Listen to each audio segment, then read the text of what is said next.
सरल सीधे व्यक्ति को संसार में कष्ट सहने पड़ते हैं, पर चालाक व्यक्ति संसार में सुख पाता है, सफल हो जाता है। सफल नहीं होता, ये गलत शब्द है। सफल नहीं होगा। अभी कोई चालाकी से सफल हो सकता है। रावण जैसा कोई चालाक पुरुष था, सब विद्याओं का ज्ञाता, परम चालाक था। कालनेमित से बढ़कर कोई चालाक था?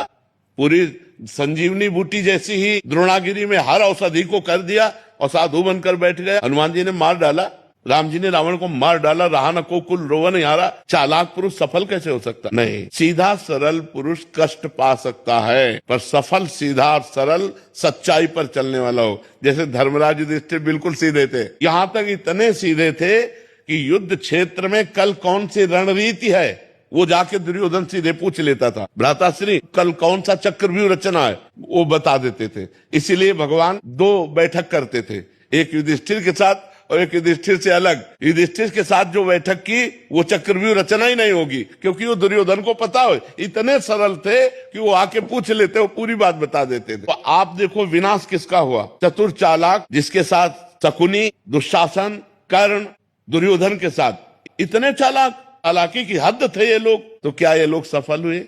नहीं, सफल हुए सीधे साधे युधिष्ठिर जी महाराज। तो चालाक पुरुष तुम्हें सफल होते नजर आएगा, लेकिन सफल नहीं हो सकता।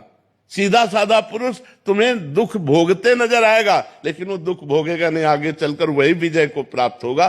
थोड़ी यात्रा ऐसी है जिसमें संशय हो सकता है देखकर कि बेईमान, दुष्ट, चालाक, कपटी पुरुष उन्नति को प्राप्त हो रहा है और धर्मात्मा, ईमानदार दुख को प्राप्त हो रहा है। लेकिन परिणाम में जो सही चल रहा है उसका सही परिणाम होगा, और जो गलत चल रहा है उसका गलत परिणाम होगा पक्का। उसका पुण्य उसको साथ दे सकता है, लेकिन जो जीवन का परिणाम है वो ये पद नहीं है। मरोगे तो तुम्हारे साथ पद नहीं जाएगा, तुम्हारे साथ रुपया नहीं जाएगा, अच्छाई जाएगी, तुम्हारे सत्कर्म जाएंगे। और ये पक्की बात समझ लो, जब आपके आचरणों का, और भगवान ऐसी बुद्धि भ्रष्ट कर देते हैं कि खुला आचरण उसकी गंदगी सामने आ जाती है। आदमी की इज्जत चली गई तो किस योग रह गया?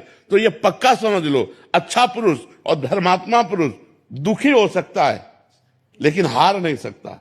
विजय को वही प्राप्त होगा, ये निश्चित बात है। सामने से तो बहुत सुंदर दिखाई दे रहे और पीछे जो पाप कर रहे तो मालिक देख रहा है, उसका हिसाब मालिक करेगा। मालिक की दुकान में है सबका जीवन खाता। पाई भर का भी चूक नहीं होती हमारे मालिक से, एक एक बात का हिसाब होता है। अगर हमने अंगुली भी उठाई है तो उसका भी हिसाब है कि क्यों उठाई और कैसे उठाई।